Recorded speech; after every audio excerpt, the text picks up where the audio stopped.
Hello YouTube, and welcome back. So today we're going to continue on the snake game. In this case, we're moving into object-oriented coding.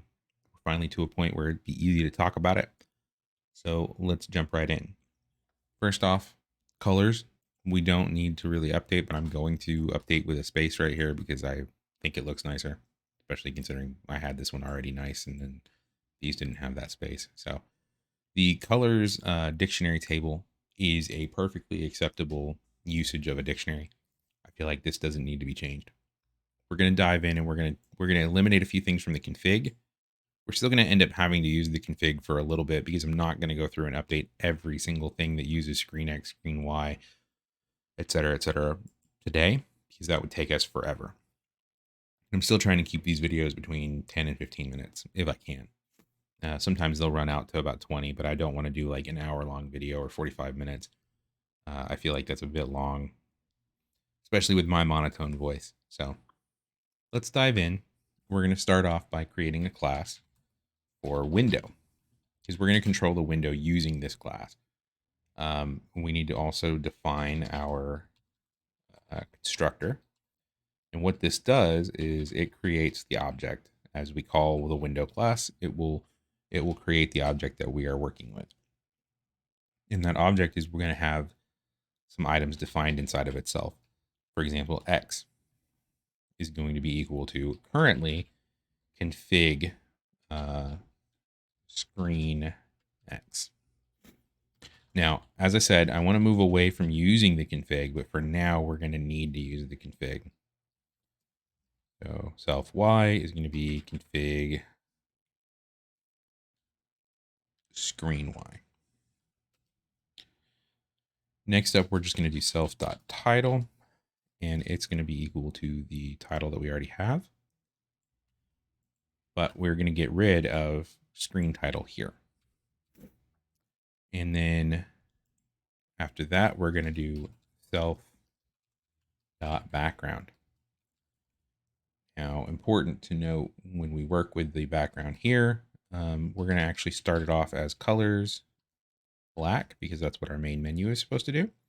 And I'm going to go ahead and set a self.font color, and that's going to be colors light blue.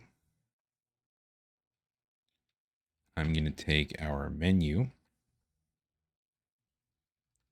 and we're going to put that down here as self.menu, and it's going to equal the same thing that we have above. Note that we're not moving the block size nor the speed down yet because I feel that these are game related and these are all window related items that we're pulling here.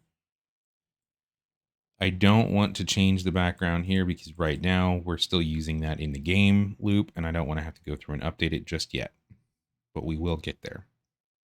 Now I'm going to come down here. We're going to take the clock, the Pygame clock. We're going to cut it and we're going to move it all the way down here just after that font. So cut, paste. It's Control X to cut instead of copy. Now we're going to take all of this and we're going to move it up here. When I say all of this, we're talking about the screen, Pygame display set caption, and Pygame display update, and Pygame menu font. Now we're going to go, or it's not Pygame, it's a menu font, right? Using the Pygame font sys font. So I'm going to update menu font to be capitalized, and I'm going to make it a self dot menu font. We're going to move it right here under the menu.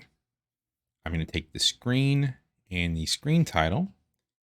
We're going to cut them, put them right up here. And we're going to take this, switch it to self.x, self.y. And instead of screen title, it's going to be self.title. Now, you'll notice I've left this space down here down to the Pygame update. What we're going to do is come down here and come down a level and go def update self. And what we'll do is self.update. So now we just need to call our object.update instead of pygame.display.update. This gives us a little more control. So I'm going to go display equals window to make a new object that is going to use this display. Now, what that gives us is everything happening here, and then updating should give us enough info to work with when we get down to here. The problem we run into is that now screen is not accessible as screen. So down here, we're just going to put display.screen. And I'm actually going to capitalize this because we're going to go back up and we're going to capitalize screen when we get there. And I'm going to take this screen fill and Pygame display update, all this section right here, 93 through 99. We're going to take this and we're going to move it up here under main menu. And this is another method that we're going to use. And we're going to take that and replace this. And we're going to update screen up here to use a capital. And we're going to take, oh, I almost missed this. It needs to be self.screen as well. We're going to take self.screen here and replace it here and here. We're going to take this self menu font. We're going to replace menu font with that. And instead of colors light blue, we're going to go with self dot font color. And instead of colors black, it's just self dot background. Now, if we're going to change and control the background, what we want is to define a change background, self and color, lowercase. And we're going to define this with a self dot background is equal to color. Pretty straightforward, right? So when we hit this main menu in the loop, maybe what we need to do is change the background color. But I don't think we need to do that every single time we print the main menu. So we change it once, and then we change it back when we exit the game. So we'll be doing that down here somewhere. Not too worried about it right now, but it could look weird later if we don't change the background back before we do the main menu. So for now, I'm going to do self dot change background, and we're going to set it to colors. No. Colors black. And this is just so that we have it. We're not using it yet, but we will use it later. And that will let us use the self background for this portion. Now up here, we're also going to go ahead and do a self.menu loop is equal to true. You'll understand in a moment. And I want to introduce a new method for quit. And it is also going to take itself. And all it's going to do is the sys exit right now. I want this to be considered if we wanted to leave the game, but we want to make sure that it frees up resources or does something before it closes out. This is where we're going to define it, is in this quit. So let's say we start saving high scores. We would have our save high score methods all be in here before we quit. And Right now, we're not doing that, but we might want to do that in the future. So we replace everywhere that says sysquit with display quit. And it will do the same thing, but it gives us a method call that is one location that we can do all of our save high scores if we ever decide to implement that. And it all works off of one method call that we can already have in place and be ready for. Now, this while true becomes display dot menu loop. So that is something else that can be changed, is we can turn off the menu loop if we want to have something else exit or something else handle exit down here. I'm not worried about it right now. We just want it to remain true for now.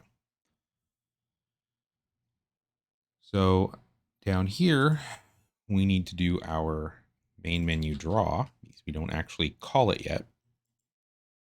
And it will happen right here. And that's going to be display dot main menu like that. And that will run all the same stuff that we were running before. It's just going to change it to black, and it's going to fill the screen, and it's going to print the menu. And it'll repeat doing that until we hit the new game or quit. Display.screen will be passed into draw game, which will let us again do the screen updates that we need for drawing the snake and drawing the food. We're not actually going to worry too much about that at this time. But up here, I am checking what we have because we do not have closing. We have an extra bracket right here. Here we go. Just checking to make sure we don't have any other errors that will interfere with us. I did not mean to import color sys. That does not need to be there. That happened as part of the linter trying to correct things. And I'm going to take a few extra spaces out here that we don't need at the moment.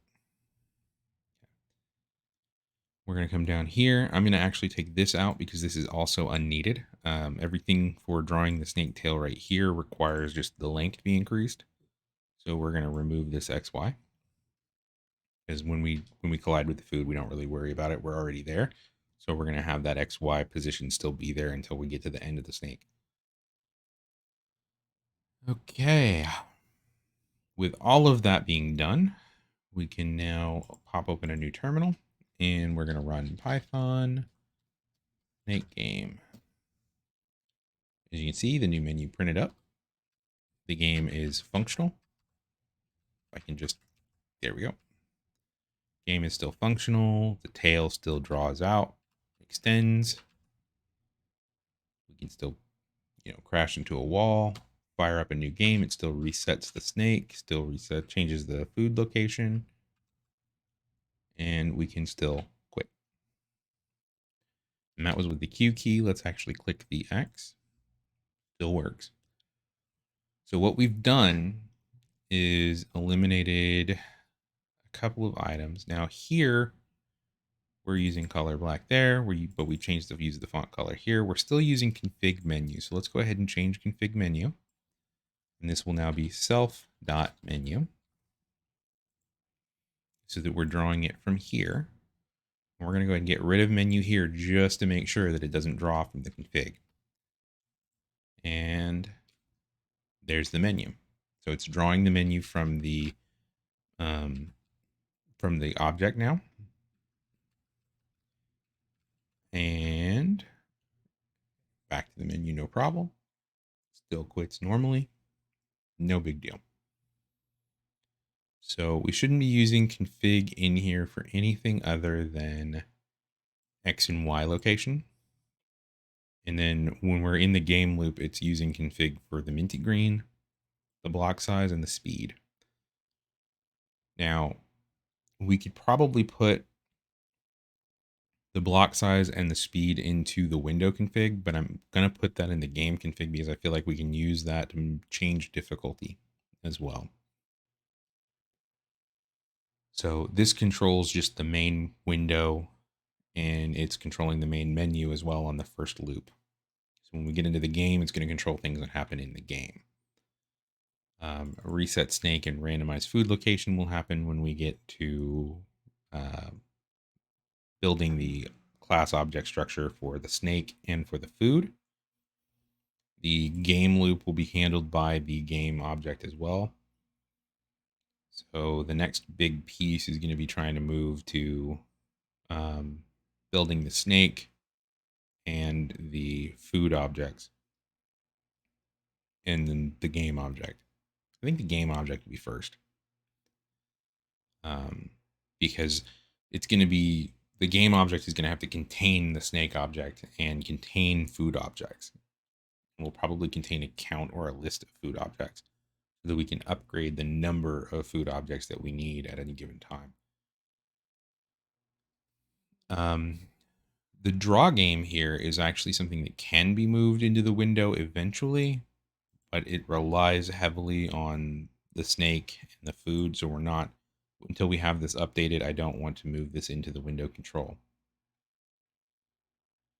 But I think that is enough for today.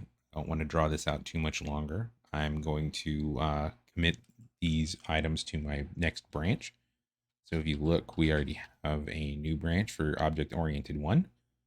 And we are going to git add, so you guys can see me add these. And then git commit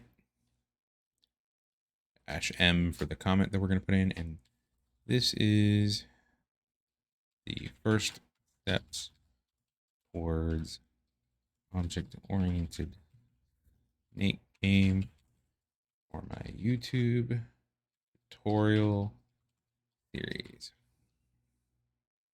Capitalize the YouTube. Git push origin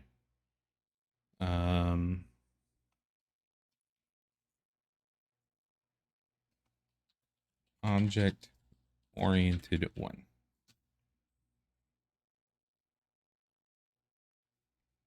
And there we go. Thank you all for watching, and you have a wonderful day.